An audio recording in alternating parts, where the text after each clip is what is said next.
रूस यूक्रेन संकट से भारतीय कांच उद्योग पर संकट। यूक्रेन और उसके बीच में चल रहे युद्ध के कारण फिरोजाबाद के कांच उद्योग को नहीं मिल रहा है विदेशी ऑर्डर। पूरी दुनिया के उद्योग जगत पर बुरा असर, करोड़ों का नुकसान। फिरोजाबाद की फैंसी क्लास आइटम्स की फ्रांस, इंग्लैंड, अमेरिका के साथ ही यूरोप के 70 देशों में अच्छी डिमांड है, परंतु इस बार ऑर्डर न मिलने से कांच उद्योग भारी आर्थिक संकट से गुजर रहा है। मायावती आकाश आनंद को दे सकती हैं कुर्सी। लखनऊ, सियासी गलियारों में चल रही है चर्चा। मायावती अपने भतीजे आकाश आनंद को राजनीति में उतार रही हैं। मायावती ने आकाश आनंद को बसपा का राष्ट्रीय कोऑर्डिनेटर बनाया है। फिलहाल आकाश आनंद इस समय पंजाब चुनाव में व्यस्त हैं। कहा यह जा रहा है कि सतीश मिश्रा के छोटे बेटे कपिल मिश्रा और आकाश आनंद युवाओं को बसपा की तरफ करेंगे आकर्षित। यूपी चुनाव की बागडोर मायावती ने अभी अपने हाथों में ही रखी है। चुनाव के बाद मंच पर दिख सकते हैं आकाश आनंद। फिक्की ऑर्गेनाइजेशन 16 महिलाओं का करेगा सम्मान। उत्तर प्रदेश फिक्की ऑर्गेनाइजेशन 1983 में स्थापित महिलाओं के लिए अखिल भारतीय संगठन है। लखनऊ, कानपुर समेत भारतवर्ष में इसके 17 केंद्र हैं। यह ऑर्गेनाइजेशन महिलाओं द्वारा किए गए असाधारण कार्यों के लिए प्रतिवर्ष सम्मान समारोह का आयोजन करती है। इस वर्ष कानपुर और लखनऊ की चेयरपर्सन ने 16 महिलाओं को सम्मान के लिए नामित किया है।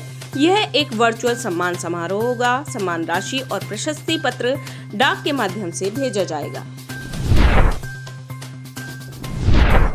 जया और डिंपल ने पल्लवी पटेल के लिए मांगा वोट। कौशाम्बी, पल्लवी पटेल के लिए वोट मांगने पहुंची जया बच्चन ने जनसभा को संबोधित करते हुए कहा, मैं अपने आप को यूपी की बड़ी बहू मानती हूं, डिंपल जी छोटी बहू हैं। अमिताभ जी जब यहां से चुनाव लड़े थे तब मैंने जनता से कहा था कि मुंह दिखाई में अपनी बहू को वोट दीजिए, अपनी बहू की लाज रख लीजिए और पल्लवी पटेल जी को वोट दीजिए। उत्तराखंड में रेल विकास के लिए बनी खास योजना। नई दिल्ली, रेल मंत्रालय ने 2 नए रेल मार्ग के लिए अतिरिक्त रेल बजट आवंटित किया है। उत्तराखंड में 4 धाम यात्रा रेल मार्ग का निर्माण योग नगरी से कर्णप्रयाग तक पहले चरण में तेजी से काम किया जा रहा है। सर्वे का काम पूरा होने पर जल्द ही निर्माण कार्य के लिए निविदा आमंत्रित की जाएगी। सुप्रीम कोर्ट ने केंद्र सरकार से मांगा स्पष्टीकरण। दिल्ली, गेट बिटकॉइन घोटाले के आरोपी अजय भारद्वाज के केस की सुनवाई में सुप्रीम कोर्ट ने बिटकॉइन की वैधता पर स्पष्टीकरण मांगा। केंद्र की ओर से सॉलिसिटर जनरल ऐश्वर्या भाटी ने कहा कि वैधता का सवाल नहीं है, ये एक घोटाला है जिसमें 87,000 बिटकॉइन शामिल है। आरोपी जांच में सहयोग नहीं कर रहे हैं। मुंबई सेशन कोर्ट में समन पर लगाई रोक, ममता को राहत। मुंबई, पश्चिम बंगाल की मुख्यमंत्री ममता बनर्जी को मुंबई सेशन कोर्ट ने समन पर रोक लगाकर राहत दी है।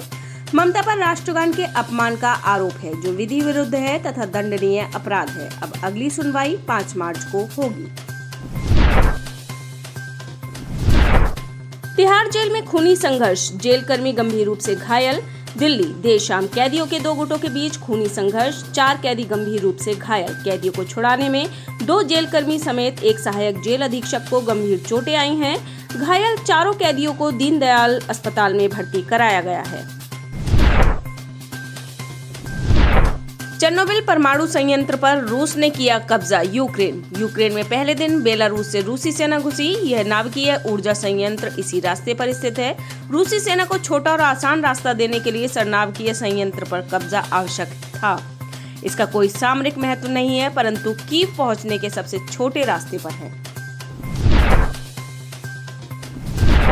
पहली बार पाकिस्तान में हिंदू बना लेफ्टिनेंट कर्नल। इस्लामाबाद, पाकिस्तान में पहली बार हिंदू धर्म के किसी व्यक्ति को सेना में बड़े पद पर प्रोन्नत किया गया है। सिंध के थार प्रांत के कैलाश कुमार को मेजर से एक लेफ्टिनेंट के पद पर प्रोन्नत किया गया है। कैलाश कुमार एक शानदार अधिकारी हैं। वे पाकिस्तानी सेना में मेडिकल कोर में पोस्ट हैं। रूस पर हमले की तैयारी में अमेरिका। प्रेस वार्ता के दौरान जो बाइडेन ने कहा, हम G7 देश मिलकर उसको जवाब देंगे। BTB सहित रूस के 4 बैंकों पर प्रतिबंध लगाए जाएंगे। जो बाइडेन ने रूसी हमले को सुनियोजित हमला बताया है तथा कहा, जो हम हफ्तों से कर रहे थे वही सच हुआ। साइबर कनेक्टिविटी, बिजली, रेल कनेक्टिविटी बंद करने पर हो सकता है निर्णय। इससे रूस की आवश्यक सप्लाई बाधित होगी। रूस पर ईयू ने लगाया प्रतिबंध। अमेरिका, यूरोपियन यूनियन ने यूक्रेन पर रूसी हमले के बाद रूस के राष्ट्रपति और विदेश मंत्री पर प्रतिबंध लगा दिया है। पुतिन के साथ ही सीरिया के असद, बेलारूस के लुकाशेंको भी झेल रहे हैं प्रतिबंध। यूक्रेन के राष्ट्रपति जेलेंस्की ने कहा है कि रूस पर अब तक लगाए गए प्रतिबंध अपर्याप्त हैं। उन्होंने यूरोपियन संघ से मांगी मदद। आप इस खबर के बारे में क्या सोचते हैं, हमें कमेंट सेक्शन में बताएं। साथ ही ब्रह्मास्त्र न्यूज को सब्सक्राइब और शेयर भी जरूर करें।